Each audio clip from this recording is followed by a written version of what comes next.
Yang kedua, amal yang kedua, wa bi baitin fi wastil jannah, dan aku janjikan, kata Nabi, dengan istana di tengah-tengah surga.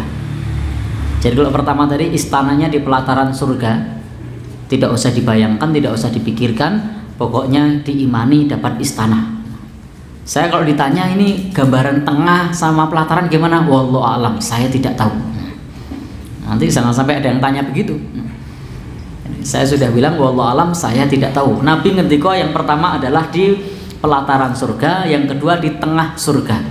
Gambaran tengahnya bagaimana, pelatarannya bagaimana, saya tidak tahu. Hadisnya begitu. Bagi siapa? Liman tarokal kadib, siapa saja yang bisa meninggalkan dusta, tinggalkan dusta, tinggalkan bohong, maka dijanjikan mendapat surga. Di mana? Mendapat istana di tengah-tengah surga. Wa ingkana mazihan, meskipun bercanda. Jadi meskipun bercanda, karena kadang-kadang orang bohong itu pada saat bercanda. Jadi meskipun bercanda tidak boleh berbohong. Di prank itu, ketika ngeprang itu ya termasuk bentuk bohong. Jadi meskipun sedang bercanda, tinggalkan bohong.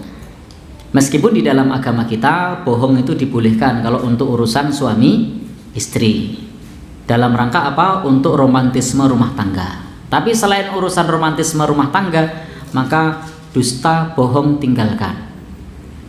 Apalagi nyun sewu sampai kemudian membentuk karakter dalam diri kita. Karena bohong ini akan menjadi karakter.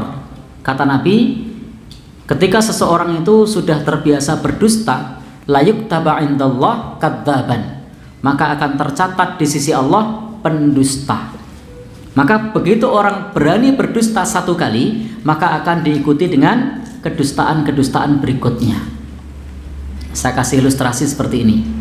Suatu saat, ini saya buat ilustrasi mas ya. Suatu saat teman mahasiswa ini tidak punya SIM, lalu kemudian ketilang sama Pak Polisi.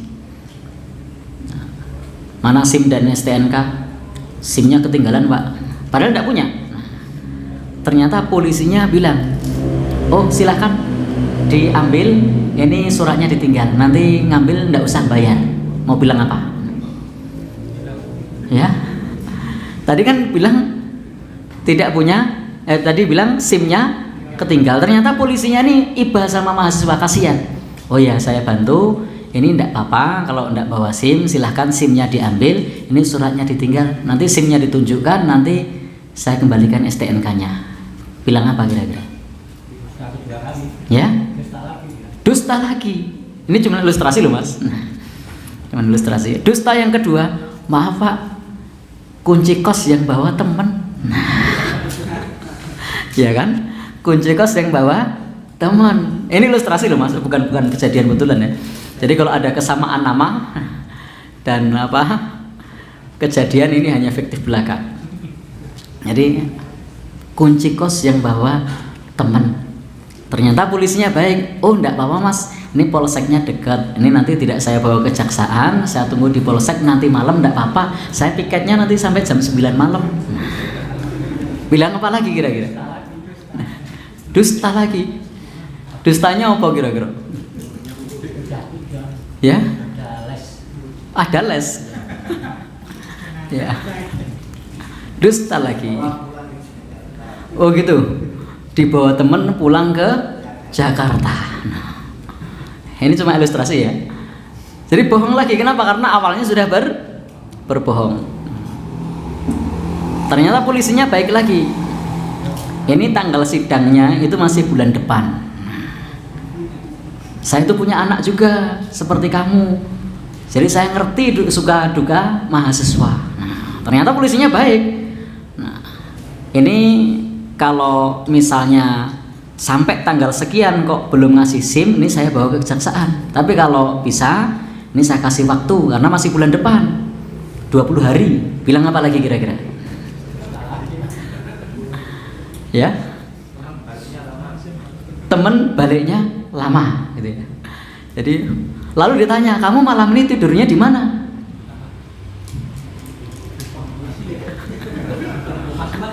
Ya, bingung lagi kan? Nah, ini hanya ilustrasi bahwa ketika kita melakukan satu kedustaan, maka kedustaan itu akan diikuti dengan kedustaan berikutnya. Ini hanya ilustrasi loh Mas ya, tidak sungguhan. Tapi kira-kira sungguhan betulan terjadi mungkin enggak kayak gitu? Oh banyak, malah banyak. Jadi insya Allah kalau tinggalkan dusta mendapatkan istana di tengah-tengah surga. Dan kecuali dalam urusan rumah tangga tadi, untuk romantisme saya sudah sering sampaikan ke teman-teman, itu silahkan. Kalau romantisme rumah tangga, ada kalanya dusta itu justru malah menjadi bumbu rumah tangga. Teman-teman istrinya lagi arisan, ternyata suaminya sempat lewat melihat istrinya. Istrinya tanya, ya teman-teman saya yang cantik siapa? Nah, kalau suaminya jujur, setelah saya pikir-pikir, dari semua yang hadir, kok kamu paling bunder, jelek, pendek, hitam. Nah, apa yang terjadi kira-kira? Ya, perang.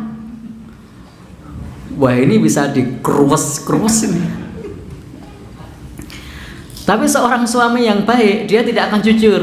Dia akan bilang, setelah saya lihat dari pink sampai yang biru, ternyata dirimu tetap nomor 1. Nah, wah itu rasanya maknyes, walaupun bohong. Ya, ini untuk romantisme rumah tangga, enggak masalah, boleh. Ojo jujur-jujur amat. Tak sawang-sawang kok sebule awakmu wis kaya dudu wong yo.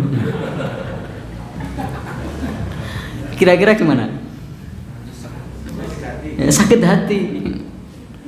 Maka ini boleh dalam masalah romantisme rumah tangga. Maka nanti kalau pas pulang dari sini silahkan, tidak apa-apa, dikecup keningnya.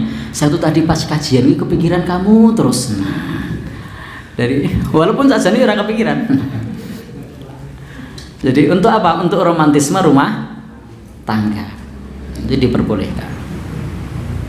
Jangan terlalu jujur. Suami lagi pulang, istri arisan belum sempat masak, suaminya masak.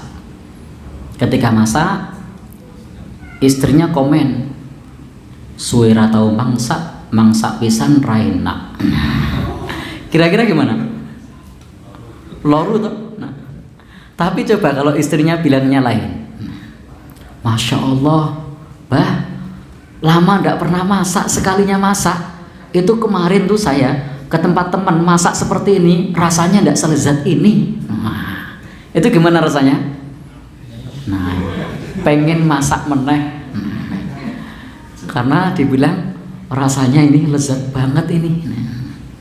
Melebihi masakan teman saya. Padahal sebaliknya. Nah, ini untuk romantisme rumah tangga, tidak apa-apa, boleh. Ada yang pernah gitu? Oh belum? Ya. Gimana Pak? Oh sudah toh. Ternyata sudah dipraktekkan. Berarti kalah selangkah saya.